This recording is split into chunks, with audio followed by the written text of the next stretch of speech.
Terrorist alarm. What you wanna know?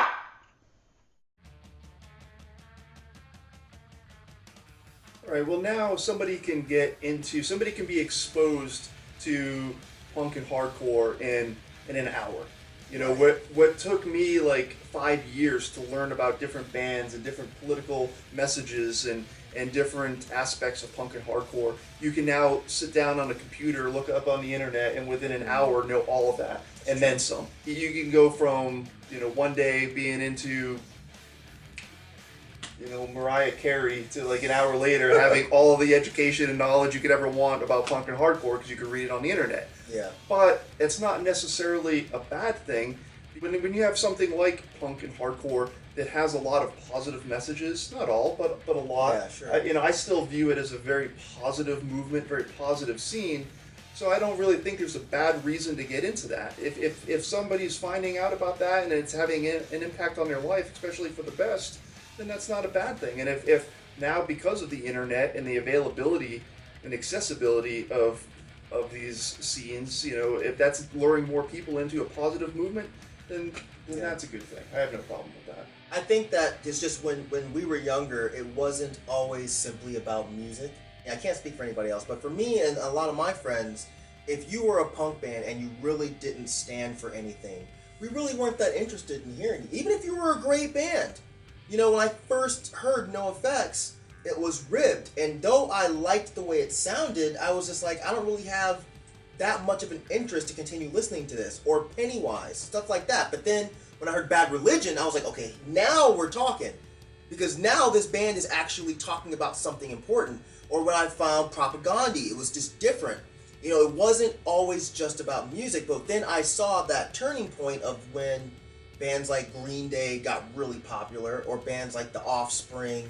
They had empty messages. They all had empty messages. They were riding the wave of the image in that scene, but right. they were carrying an empty message. And the kids that they brought into the scene, and this is going to sound really pretentious, but fuck it, it's true. The kids that they brought into that scene, we didn't really think that they belonged there. Because at my school, the kids that were calling me faggot, the kids that were calling me, all kinds of names, the kids that were racist, that were calling me, coon or tar baby, these were the kids that 2 years later, they were punk kids. They were starting punk bands. They got in easy. Exactly. They did not have to pay the dues exactly. to get involved like a lot of other people did. They didn't come in at a time where being involved in punk and hardcore meant getting into fights every day because people thought you were, who knows what whatever they thought you were. But, having to get into fights almost every day just because you listened to a certain type of music and you were involved in a certain type of scene and had these beliefs that we had. And that meant having to stand our ground and fight for it at times. Yep. And that aspect of it just doesn't exist anymore, which is probably a good thing, but I wouldn't change that for anything. I wouldn't either. But, because I feel like it, it just paved the way for me. I think what that did for people like us is it made us appreciate the scene more. Like, the scene that you have now, you're just walking through a door and you're in. It's not like there was any kind of code. It's not like there was any kind of initiation. Our initiation back then was running from groups of fucking football players. At least me. He didn't have to run because he had friends. I didn't have any friends. So it was literally... It was the wrestling team, not the football. Oh, you had the wrestling. I had the football and the basketball team. Okay, so the ease of accessibility. I could see this being good and bad. Me personally, I'm appreciating how easy it is to get shit now. Because I like the luxury of being able to just, with the click of a button, checking out a new album from a band. But I do think that kids that are just getting into it now are missing an aspect of it by having that luxury. I truly, while I appreciate that luxury now, I also appreciate the fact that when I was first getting into it, that I had to ride my bike 7 miles to the record store to buy a record. I remember wanting to go and pick up a Cro-Mags record that just came out. This was probably like 1989 or 90. I rode my bike like 7 miles to a record store, bought the cassette tape. While I was in there, my bike got stolen, and I had to walk back. And then while I was walking back, I almost got jumped. But, you know, like, all that just to get a damn Cro-Mags cassette tape. You just don't have to do shit like that anymore. Yeah. And that was easy, because I was lucky to have a record shop in town that actually carried Cro-Mags. Yeah. You know, in 1989, that shit was hard as hell to come by. I appreciate it now because I can just get online and just spend 30 minutes and walk away finding 25 new bands. But back when I was younger, you know, it was more so you had to wait until there was a distro that was there, or a band came through with another band's records. And back then, you really just bought shit off of word of mouth or how cool the album cover was. I remember getting into Rorschach simply because I thought the cover was cool.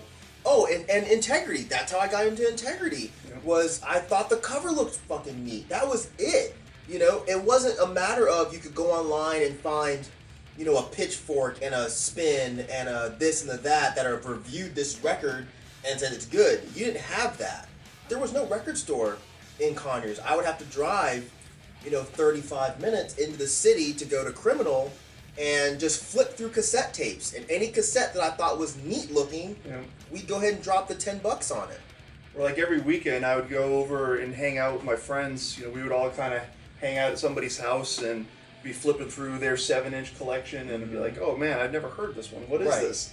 You know, and then you'd take their 7-inch and you'd copy it onto a cassette tape so you could listen to it. And like 90% of my music collection back then was just recorded cassette tapes that people made me. Me too. And that's just how I got my music. That's how everybody got their music. Yep. That was like where mixtapes really came from. Like, you know, you'd meet some girl in South Carolina and then she'd make you a mixtape with like 30 bands on it.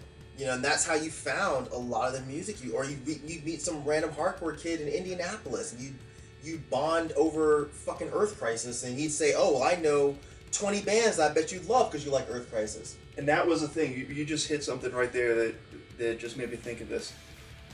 And I don't see that today. But back in the day, you could be somewhere, you could take a road trip to go somewhere, and you'd see somebody with an Earth Crisis shirt or, you know, an Integrity shirt or something, and you would be like, holy shit, I gotta go talk to that person. Yeah, we're instantly friends. Yeah, you're like, we have a ton of shit in common, or I'm gonna go bond with this person, and you'd go up and you'd instantly bond. Yep. Nowadays, no. It just doesn't happen like it used to. It doesn't. Because it was rare. Like now you go out, you're going to see, you know, we could go down the street and get lunch and we'll probably see 2 people with some metal shirt or, you know, or some punk shirt. And, you know, it's so much more common now than it was back then. But that was a rare sighting back in those days to see somebody else that was into what you were into. Absolutely. And you'd get fucking excited. And we've made friends that way. You know, you would change. Yeah, absolutely. You would exchange email addresses just off the fact that this guy had on a T-shirt of a band that you knew. Well, it's exactly how you and I became friends. Pretty much. I lived in South Florida. You lived in Atlanta. We ended up hanging out in a similar crowd of people solely because of punk rock and hardcore. That was the only connection there. Yep. It drew this group of people together. And, you know, I think back to who was hanging out that day, and I'm still friends with almost everybody. Yep. All of the core friends that we have in common, we met pretty much the same way. And we've all stayed friends. And over time, our interests, we don't even really talk about music anymore. No. You know? It's just there, you know? I mean, I still love music, listen to music, but I'm not the person that's going out to shows all the time now. I go to maybe a handful of shows a year, but, you know, I mean, it's still a huge part of my foundation. Yeah. And, you know, and I think another part of that question was with the accessibility, if we're seeing more and more people coming into the scene and into it, and absolutely we are. I mean, the music scene, the punk and hardcore scene is, you know, 100 times the size of what it was back in the 80s and 90s. But, you know, like I said, if people are getting into it and getting something good out of it, you know, if they're getting positive message and a positive influence out of that music, then that's not a bad thing. Right. There's going to be people that get into it and a year later they don't give a shit about it and fall out of it. And that's nothing new either. That was the same way in the 80s, 90s, and it'll always be that way. Absolutely. There's going to be some people that come and they go, and then there's going to be some people that come in and truly find a home in it, and it's a part of their life forever. And I unfortunately, like I said, I see a lot of different sides of it that people will send me, and I hate that a lot of the ignorant and violent side of hardcore seems to be getting popularized again. Where bands are beating people up, they're going on stage talking about faggot this and faggot that, and you can call it PC if you want to, but when I was coming up in punk and hardcore, that wasn't something that was accepted. When a band got on stage and said something that was not just provocative, but was just downright ignorant and fucked up, I feel like as a scene, it was almost like we were, judge and jury. Like, we really cared enough about the hardcore scene to really have discussions about it. Yeah, I mean, it was always a part of it. I mean, especially in South Florida. South Florida was always known for having an ultra tough guy scene, especially in the early 90s. I don't think a single week went by where we did not get into a fight with all the Nazis and the white supremacists. Yeah. We had a huge following of that in the hardcore scene in South Florida, and that was just part of it. Yeah. We would go listen to some straight edge band, and after the show, we'd go down the road to where the Nazis were playing, and we'd get into a fight with them, and tell them that we thought their message sucked, and then we would go to Denny's and get some French fries. That's the way life was back then, kids. It's not the same anymore.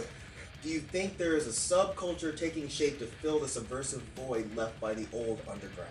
I don't know that there's a subculture. Maybe there is, and I just haven't been exposed to it. But a lot of what I see, unfortunately for me, is not the same hardcore and punk rock that I grew up on. Like I said, I grew up on people that actually wanted to make a change versus people who just want to play aggressive music.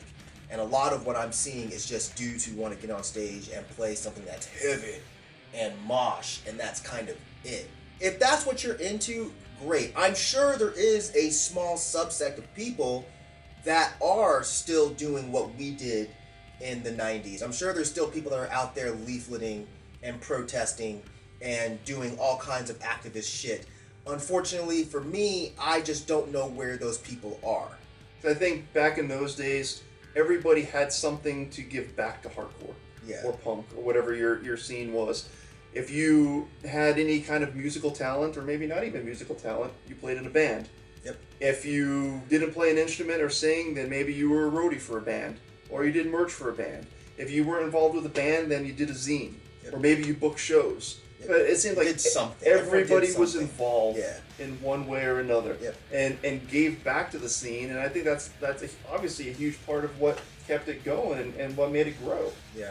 That's pretty much it. I obviously want to thank Jack Monster 3231 for asking such a good question to two old ass fucking washed up hardcore kids. And I want to thank Anthony for doing this with me. Thanks for having me. If there's anything you want to leave these people with. Thanks. All right. I enjoyed it. Yeah, that was fun. If you have any more questions, make sure you send them to me. You can send them to my Twitter by hashtagging WDYWK. You can send them to me on my Tumblr, or you can put them on my YouTube discussion board. Of course, I will put a direct link to Anthony's YouTube channel in the description section down there. And as usual, thank you for living, thank you for loving, thank you for being you, and I will see you guys next time. All right. Peace. Bitches!